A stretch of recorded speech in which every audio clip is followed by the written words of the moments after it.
What's going on, guys? Ed here today, back with a quick little video about some of the key major differences between SARMs and steroids. I'm not going to go real in depth today. It's going to be more of like a quick overview just to hit some of the main points of how SARMs differ from steroids and then what kind of effects that those can have in the gym. Like what do you feel different on SARMs versus steroids, and we'll get into a little bit of that. So with that, let's get into it. What are the major differences in SARMs and steroids? Specifically today, we're going to be talking about testosterone. There's a bunch of different steroids out there that we could get into, but most steroid and anabolic muscle building compounds are all based off of the testosterone molecule. So for the purposes of this video, we're going to be talking about just testosterone and how it compares to various SARMs. So, SARMs and steroids, they both bind to the androgen receptors in various tissues. As we know, SARMs were developed to kind of minimize the variety of tissues to which they bind to. So SARMs are supposed to be more selective, hence the name selective androgen receptor modulator. They're supposed to only bind to the androgen receptors in your muscle and bone tissues. That's what they're supposed to do. I do want to note that this is important. The binding affinity of SARMs versus steroids. Now, in some cases, you will have SARMs that have a higher binding affinity for the androgen receptor than steroids. So a lot of people say steroids are more powerful than SARMs, when in fact, SARMs will actually bind with a higher rate, with a higher intensity to the androgen receptors. So a lot of guys, when they take steroids and SARMs together, those SARMs can actually outcompete the steroids for the androgen receptors. So just note that. That's one major thing that people kind of confuse. They think, oh, steroids are way more powerful. SARMs they're bitch molecules, but you might fuck up your steroid cycle if you take SARMs and actually not get as much gains, because the steroids will have a greater effect, yes, but the SARMs can bind with a greater affinity and occupy those androgen receptors, thus not allowing testosterone to occupy those receptors to do its job. So, key little fun fact for you there.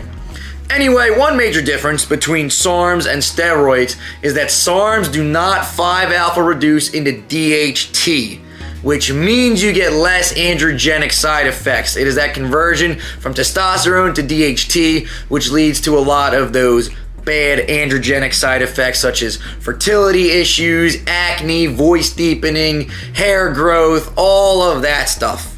I also want to note that SARMs do not metabolize into estradiol, so you avoid a lot of those estrogenic issues with SARMs as well. The conversion of testosterone to estradiol and to estrogen is what causes a lot of those like woman-like side effects. You get gyno, you'll gain fat in like your waist area, you'll get more water retention, stuff like that. So SARMs do not convert into estradiol, nor do they convert into DHT.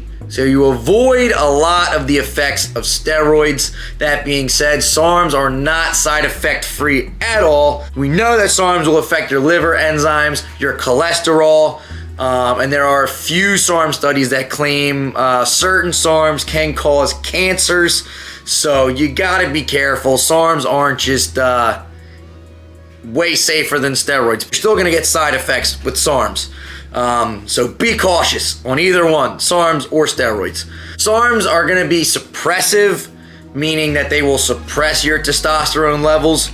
The degree to which they do that is going to be dependent on how much you take and for how long you take, but they usually will not shut you down completely. Whereas after you take an injection of steroids, your body's testosterone is going to be shut down, not suppressed, shut down. Your body will not make any more testosterone while you're on exogenous testosterone. That's another important difference between the two. So how do we feel different on SARMs versus steroids? Well, I can speak to the SARMs that I've had tried in the past, which is quite an extensive list. I've tried MK677 on that one. It's not actually a SARM. That one's a growth hormone secretagogue. But I do notice on that one, I do get very hungry. I get tired. All of the typical side effects that are associated with that one, the tiredness, the hungriness, due to it being a fact that it's a growth hormone secretagogue. I've tried Rad 140 once, and I didn't like it that much for the fact that it made me really achy and kind of dried out my joints. Where on testosterone, I did not notice the drying out of my joints. LGD I've taken a couple times, and that one is, I think, my favorite SARM. I get pretty good results every time on that. I feel good. Nothing really out of the ordinary. So I think as far as my favorite SARM, I would have to say LGD. S23, this one I'll get into a little bit later. I've only taken S23 with testosterone, which is what's recommended. They don't recommend you take S23 without a testosterone base because of how freaking strong it is. So I can't speak to how S23 affects your body alone. I can only speak to how it affects your body with testosterone.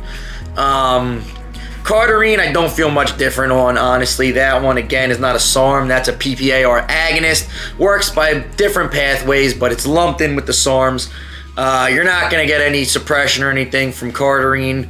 And you're not really going to feel a whole lot different. Like, yes, you will get more of those endurance benefits and whatnot, but it's not like night and day where you're like, oh, I'm taking Cardarine, all of a sudden I'm shredded and now I can run marathons. It's not as intense as people make it out to be, but you will reap some benefits, don't get me wrong. Taking testosterone, I don't really feel that different than normal, I'm gonna be honest. Maybe you get a more kind of like go-getter, like intense attitude towards life, where you just become passionate and real, just you're in it. So the reactions that you typically would have in your normal everyday to day life might be just exacerbated a little bit, if that makes sense.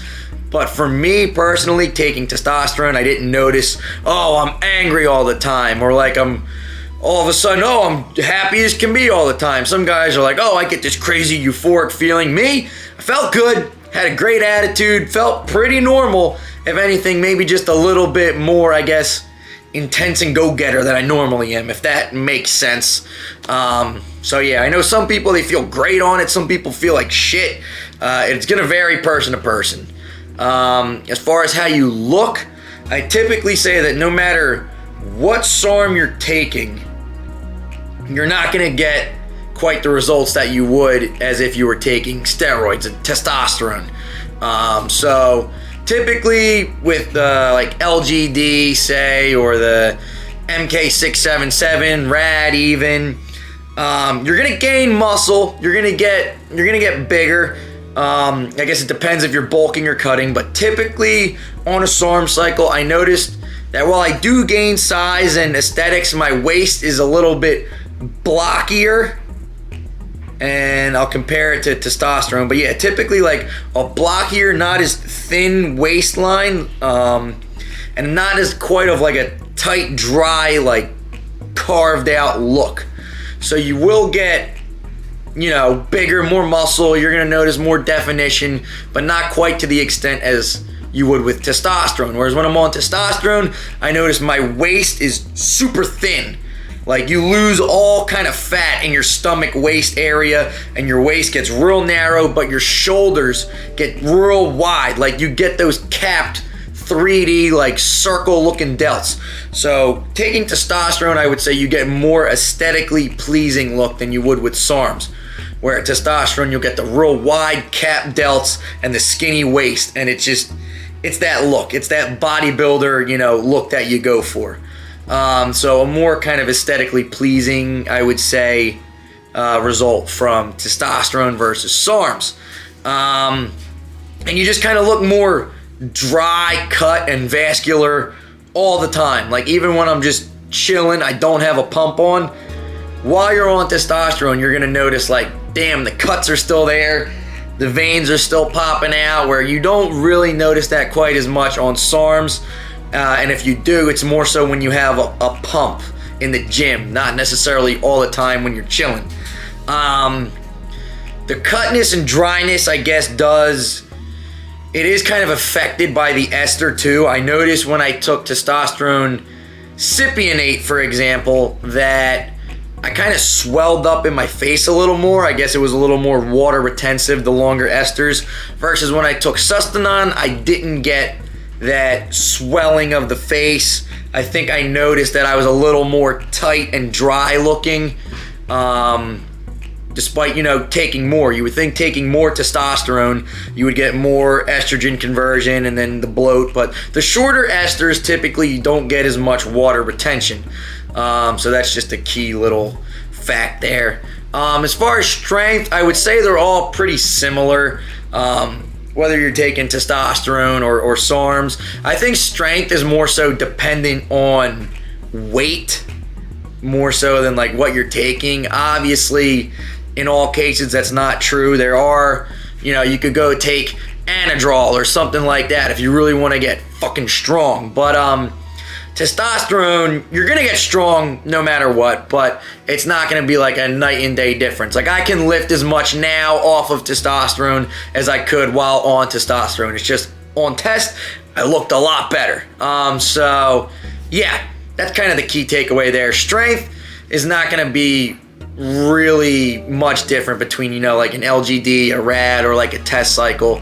Again, depends how much you take and for how long. But without getting too long, those are kind of some major differences in the scientific molecular differences between SARMs and steroids, and then how they make you look, how they make you feel. So if you have any questions, let me know. Make sure you like and subscribe, comment below. Whether you like my videos, you hate them, you want me to talk about something else, just, yeah, feel free to comment and give me your feedback. With that, Ed out. Goodbye.